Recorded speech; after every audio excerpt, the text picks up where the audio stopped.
अस्सलाम वालेकुम नाज़रीन। उम्मीद करता हूँ सब अल्लाह के फजल व करम से खैरियत से। पेटी कैश मैनेजमेंट सिस्टम हम बना रहे हैं माइक्रोसॉफ्ट एक्सेल में, और आज उसकी वीडियो नंबर 6 पेश खिदमत है। और इंशाल्लाह हमारी ये आखिरी वीडियो होगी, क्योंकि हम ये हमारे सामने हमारा मेन डैशबोर्ड, इसमें हम न्यू एंट्री, ये पूरा मॉड्यूल जो हमारा ये हम देख चुके हैं। इसके ऊपर जितने भी हमारे फंक्शनल बटन वगैरह जो भी थे वो हमने देख लिए थे फॉर्म इनिशलाइज पे, और उस पे बैक एंड में जितने भी कोड हैं। और उसके बाद हम सर्च और एडिट, ये भी बिल्कुल इसके साथ ही अटैच है। और रिपोर्ट्स में अब हमने कल जो पिछली वीडियो में देखा था वो था डेट वाइज रिपोर्ट,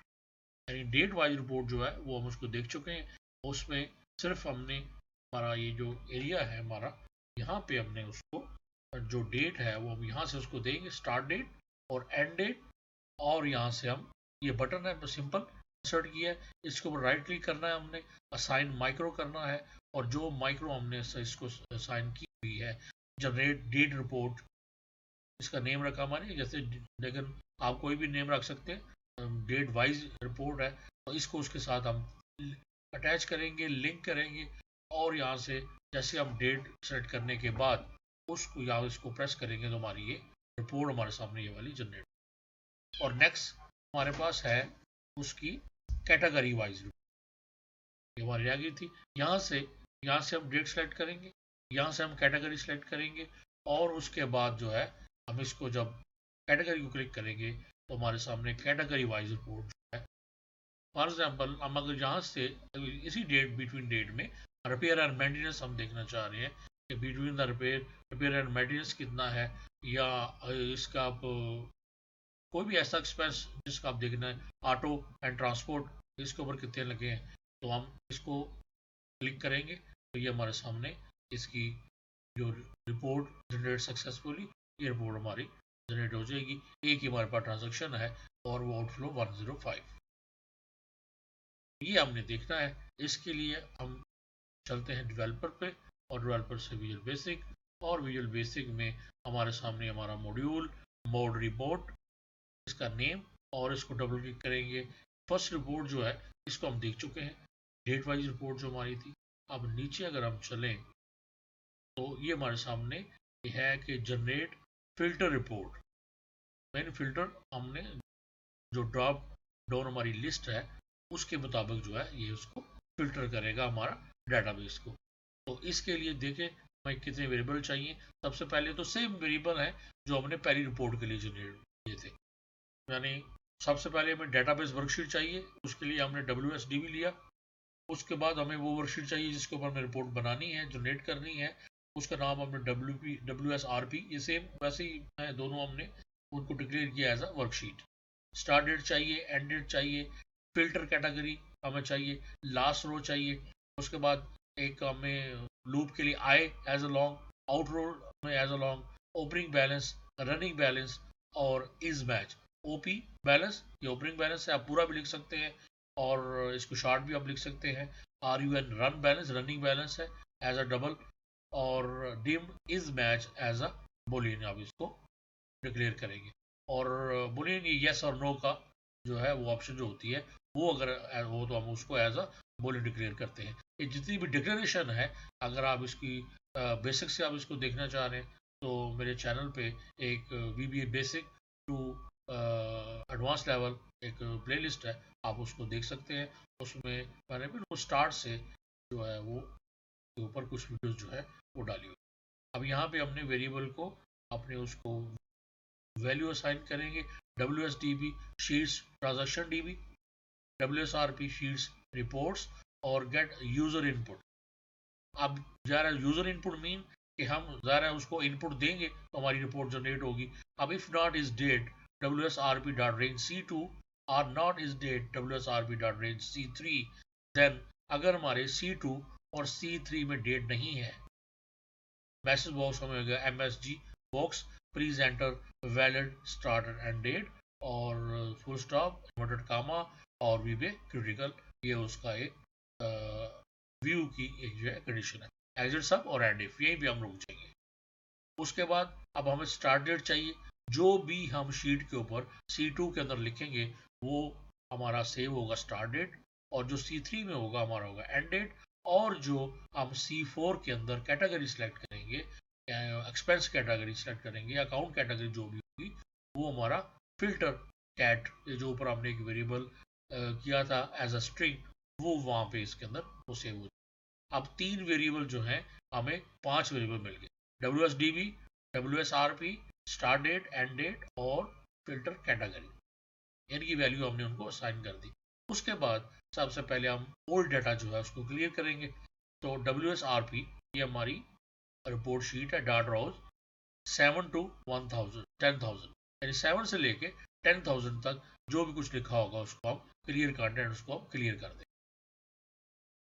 दो चीजें मैं काफी क्लियर की है, इसका मेरे शॉर्ट भी मैंने डाला था कि डाट क्लियर और क्लियर कंटेंट में क्या फर्क होता है। डाट क्लियर जब हम सिंपल करते हैं तो उसके ऊपर जितनी भी फॉर्मेशन भी होती है अगर, तो वो भी डिलीट हो जाती है। डाटा तो डिलीट होता ही है, कोई भी अगर आपने उसको फॉर्मेट लगाया हुआ है, नंबर, टेक्स्ट और परसेंटेज वगैरह, वो भी क्लियर हो जाता है। लेकिन जब हम क्लियर कंटेंट करते हैं तो सिर्फ उसके अंदर जो डाटा होता है वो क्लियर होता है, हमारी जो फॉर्मेशन होती है वो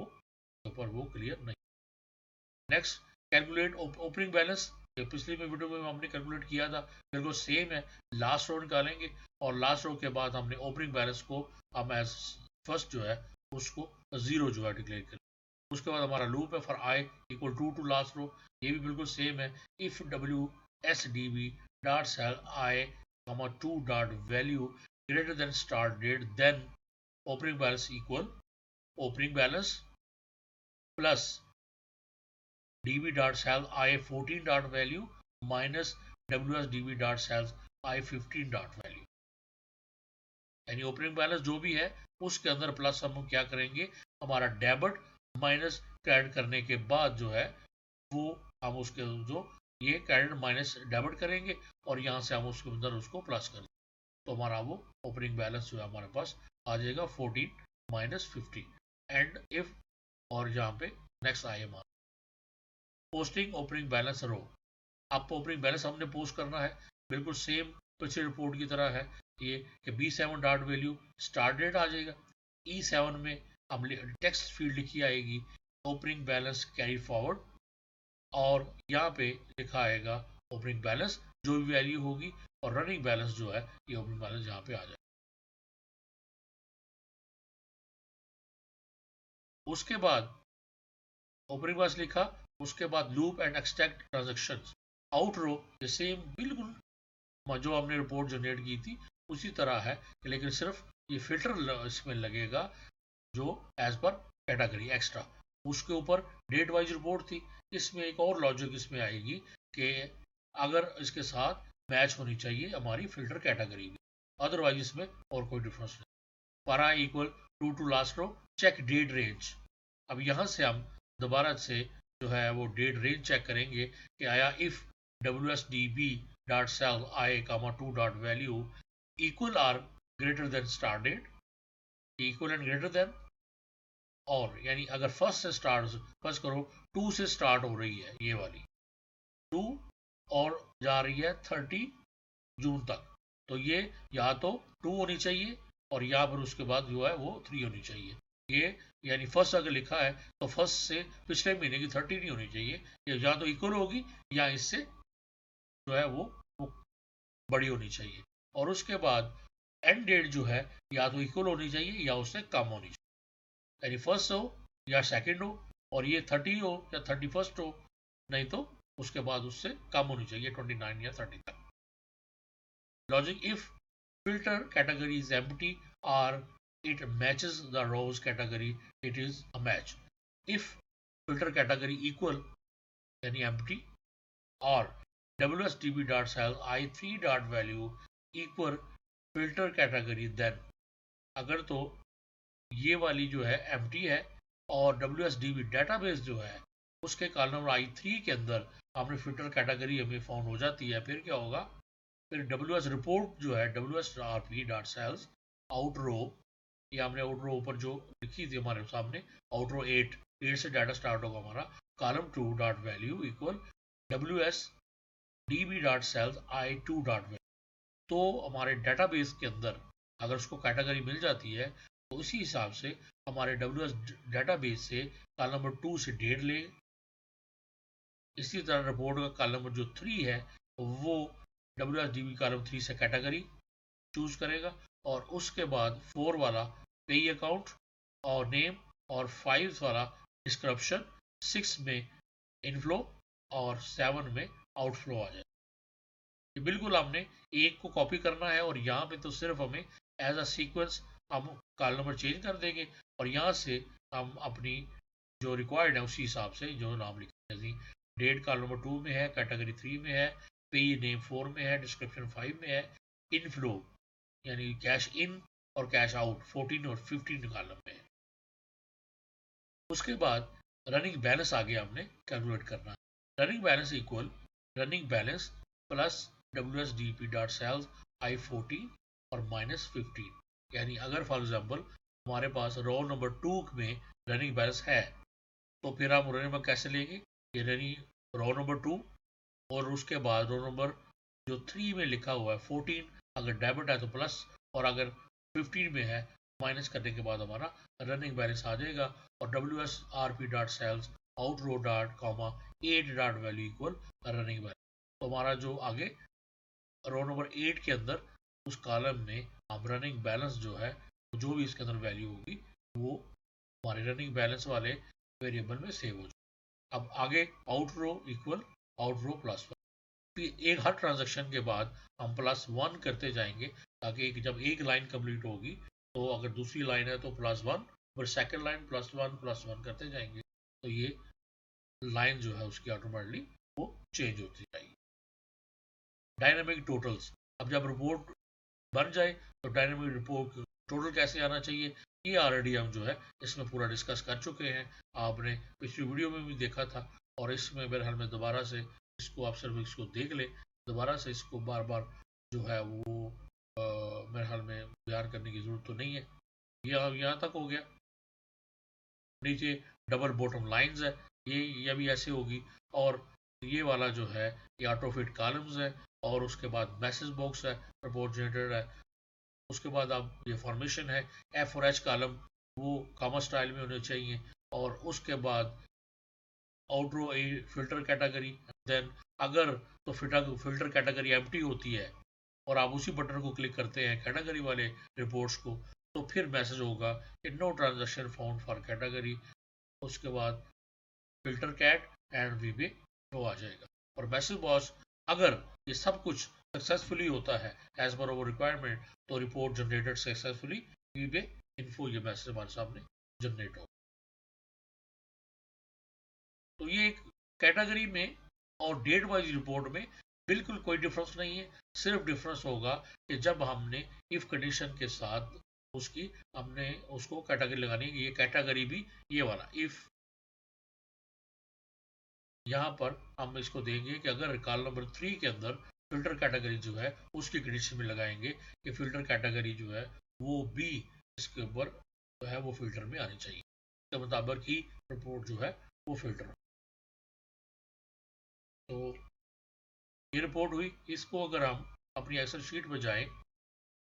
और यहाँ पर, और ये हमारा बटन है, ये बटन जो है बड़ी दफ़ा मैं बता चुका हूँ कि शेप्स में जाएंगे, शेप में कोई भी आप शेप लें अपनी मर्जी की, और इसके जो बिल्टन हमारे पास बटन भी होते हैं, ये 3 डिफरेंट स्टाइल हैं, ये प्रीसेट्स हैं, आप यहाँ से भी इसको ले सकते हैं, अपनी मर्जी का कलर भी इसका आप दे सकते हैं इसको, और यहाँ पे राइट क्लिक से एडिट टेक्स्ट, और यहाँ पे आप ऐसे आप लिख देंगे कि सैम्पल जो है रिपोर्ट, कोई भी आप ऐसे लिख सकते हैं, और इसको क्लिक करें, यहाँ से राइट और डाउन, और यहाँ पर बोल्ड, यहाँ से अपने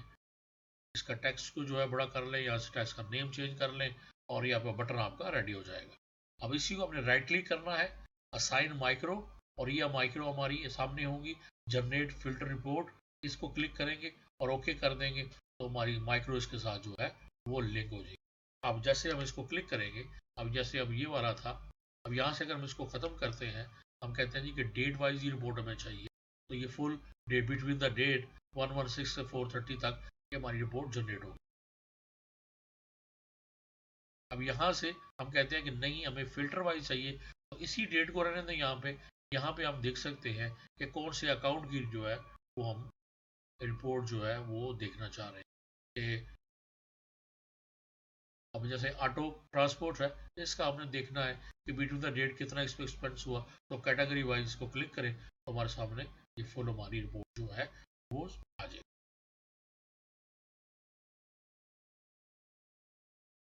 चलेंगे बैक टू डैशबोर्ड। अब ये हमारा ऑलमोस्ट डैशबोर्ड कंप्लीट हो गया। सेटिंग्स में कुछ नहीं है, ऑलरेडी मैं आपको बता चुका हूँ। और उसके बाद एक छोटी सी माइक्रो रह गई, ये बैकअप वाली। इसको जब हम बैकअप जो है वो किस तरह करें, जैसे हम इसको क्लिक करते हैं तो बैकअप क्रिएटेड सक्सेसफुली इन,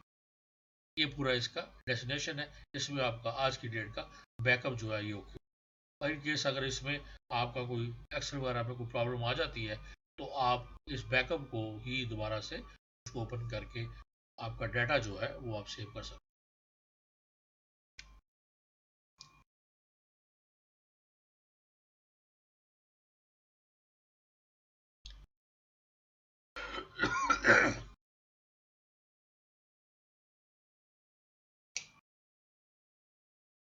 इसके लिए हम दोबारा से चलते हैं जल्दी से। ये छोटी सी इसकी माइक्रो है बैकअप की, इसको हम देख लेते हैं कि बैकअप डेटाबेस। इसके लिए आप देखिए dim backup path as a string, ये हमने एक वेरिएबल में चाहिए, इसमें हम बैकअप पाथ सेव करेंगे। File name as a string, और FSO यानी कोई भी आप नेम रख दें एज अ ऑब्जेक्ट। सबसे पहले तो ये देखेंगे कि defined folder path.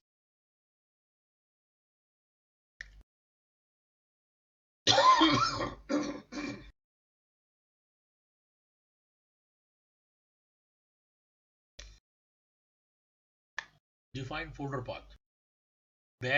Backup path equal this workbook dot path and sign root comma backslash backups backslash root comma,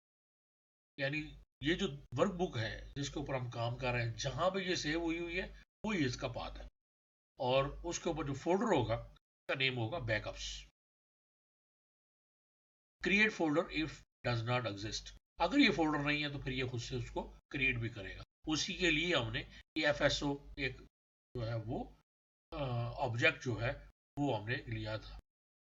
ये file system object FSO file system object, ऐसे नाम इसका रख दिया, आप कुछ भी रख सकते। सेट FSO क्रिएट ऑब्जेक्ट, ये एक VBA का एक ऑप्शन है, इसकी आपने एज इट इज लिखना है। Create object bracket inverted commas के अंदर scripting dot file system object close bracket close, ये बिल्डर फंक्शन है इसका, आपने एज इट इज इसको लिख दिया। If not FSO folder exist backup part then, अगर फोल्डर एग्जिस्ट नहीं है तो FSO dot create folder bracket में बैकअप पाथ आप लिख,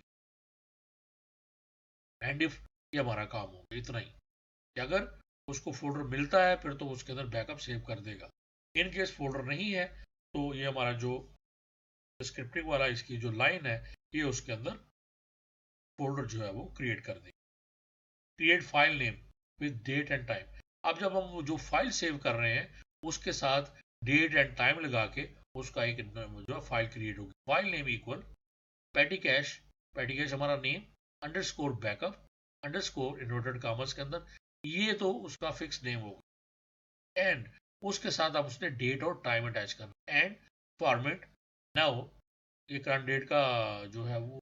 एक्सेल में हम फॉर्मूला लगाते हैं, इन्वर्टेड कॉमर्स के अंदर हम इसका फॉर्मूला लिख देंगे DD MMM YYY 4 और अंडरस्कोर HH और MM, ये पूरा फॉर्मेट है करंट डेट का, कि डेट के 2 डिजिट, मंथ के 3 डिजिट, ईयर के 4 डिजिट, और उसके बाद सेकंड, और उसके बाद मिनट, ब्रैकेट क्लोज, एंड इसका जो है वो XLSM,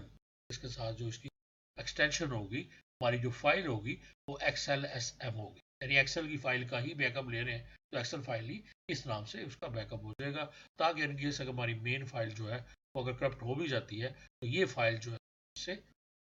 ओपन कर सकते। सेव एंड कॉपी, अब सिंपल हमने, अब हमारे पास फोल्डर क्रिएट हो गया, in case folder not found, और हमारे पास फाइल क्रिएट हो गई और उसके बाद हम इस फाइल को हमने सेव करना है। ऑन एरर रिज्यूम नेक्स्ट, अगर कोई एरर आएगा तो नेक्स्ट चलेगी, रुकेगा नहीं। This workbook dot save copy as, यानी ये जो हमारी वर्कबुक है वो कॉपी सेव हो एज, कहाँ से, backup path and file name,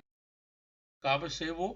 backup path के अंदर वहां सेव हो जाए, और एज अ फाइल नेम जो हमने ऊपर क्रिएट किया है ये फाइल नेम वेरिएबल, इसके अंदर जो कुछ भी हो उसके मुताबिक ये सेव हो जाए। If error dot number equal 0 then message box backup और backup created successfully in backup path VB information,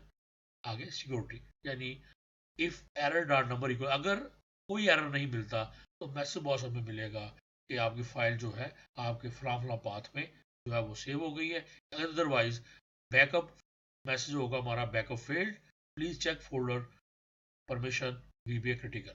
यानी आपका जो फिर मैसेज में आएगा कि आपको परमिशन है इसकी बैकअप लेने की, तो आप चेक करें अपनी परमिशन जो है वो चेक कर ले, एंड इफ और एंड। तो ये हमारी माइक्रो हुई, इससे हम चलेंगे एक्सेल पे। ये आपने बैकअप का मैंने एक आइकन डाउनलोड किया है, इसी के ऊपर आपने राइट क्लिक करना है और असाइन माइक्रो, इसको हम माइक्रो जो है वो लगा देंगे और इसके बाद जो है हमारा ये काम स्टार्ट हो जाए। ये थी कुछ इसकी जो माइक्रो आज की डेट पे। बाकी इसका लॉगिन सिस्टम है, अगर आपने वो डिस्कस करने की ज़रूरत नहीं है, ऑलरेडी मैं काफ़ी दफ़ा मेरे चैनल पे उसके लिए वीडियोस हैं भी, लेकिन आप चाह रहे हैं कि इसका ये जो है लॉग इन और लॉग आउट भी डिस्कस करें तो आप कमेंट करें, इंशाल्लाह उसके ऊपर फिर एक वीडियो बनाए। तो इजाज़त दीजिए, फिर इंशाल्लाह नए किसी सिस्टम के साथ मुलाकात होगी, तब तक लिए इजाज़त दीजिए, अपना बहुत ख्याल रखिए, मुझे भी दुआ में याद रखिए।